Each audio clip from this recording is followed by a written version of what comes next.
let's suppose of that 13%, that John Hudson is the one who said it, not me. Let's suppose that 13%, 2% of those, 3%, add it to that 3% that exists for Jill, and she gets over the 5%. It doesn't matter in this instance if Trump or Harris wins. All of the news will be the two-party system is broken and Harris lost because she supported the Zionists.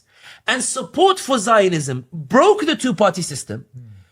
AIPAC lobby broke the two-party system unwittingly. The system that was supposed to work for them, they broke it by pushing it to its maximum limits and forcing people to come out.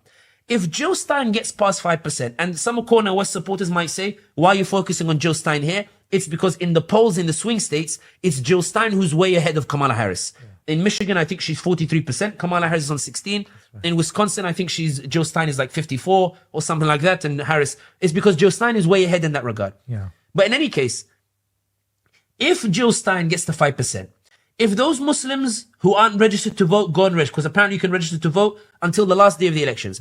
If they go and register to vote, if they register a popular vote, she doesn't need to win in the state.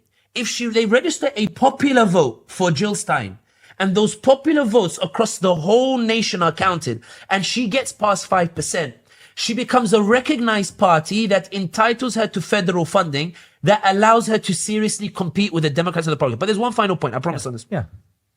It's not just the federal funding that suddenly gets access.